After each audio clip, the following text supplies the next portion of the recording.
ಹರಪನಹಳ್ಳಿ ತಾಲೂಕು ಕಾವಲಹಳ್ಳಿ ಗ್ರಾಮದಲ್ಲಿ ನೂತನ ಆಂಜನೇಯ ರಥೋತ್ಸವ ಅದ್ಧೂರಿಯಾಗಿ ನೆರವೇರಿತು.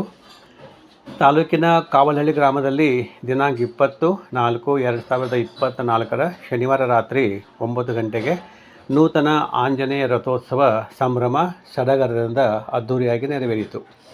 ಈ ಸಂದರ್ಭದಲ್ಲಿ ವಿವಿಧ ವಾದ್ಯಗಳಾದ ಹಲಗೆ, ಸಮಾಳ, ಮೇಳ, ವಾದ್ಯ ಮತ್ತು ನೃತ್ಯಗಳೊಂದಿಗೆ ಪಟಾಕಿ ಸಿಡಿಸುತ್ತಾ ರಥೋತ್ಸವ ಅದ್ಧೂರಿಯಾಗಿ ಜರುಗಿತು.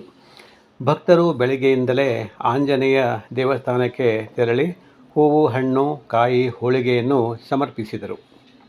ಭಕ್ತರು ರಥದ ಚಕ್ರಕ್ಕೆ ತೆಂಗಿನಕಾಯಿ ಹೊಡೆದು ಬಾಳೆಹಣ್ಣನ್ನು ರಥಕ್ಕೆ ಎಸೆದು ತಮ್ಮ ಭಕ್ತಿಯನ್ನು ಅರ್ಪಿಸಿದರು. ಈ ವರ್ಷ ನೂತನವಾಗಿ ಜರುಗಿದ ರಥೋತ್ಸವ ನೋಡಲು ಎಲ್ಲ ಭಕ್ತರು ಸೇರಿಕೊಂಡಿದ್ದರು. ಮಕ್ಕಳು, ಮಹಿಳೆಯರು, ಯುವಕರು, ಭಕ್ತರು ಹಾಗೂ ಊರಿನ ಜನರೆಲ್ಲ ತುಂಬ ಸಂತೋಷದಿಂದ ನೂತನ ಆಂಜನೇಯ ರಥೋತ್ಸವವನ್ನು ನೋಡಿ ಭಕ್ತಿಯಲ್ಲಿ ಮಿಂದೆದ್ದರು. ಒಟ್ಟಾರೆ ಹೇಳಬೇಕೆಂದರೆ ಕಾವಲಹಳ್ಳಿ ಗ್ರಾಮದ ಪ್ರತಿಯೊಂದು ಮನೆಗಳಲ್ಲಿಯೂ ಹಬ್ಬದ ವಾತಾವರಣ ಮೂಡಿತ್ತು. ವಿಶೇಷವಾಗಿ ರಥಕ್ಕೆ ಹಾಗೂ ಊರಿನ ಪ್ರಮುಖ ಬೀದಿಗಳಲ್ಲಿ ವಿದ್ಯುತ್ ದೀಪ ಅಲಂಕಾರಗೊಳಿಸಲಾಗಿತ್ತು.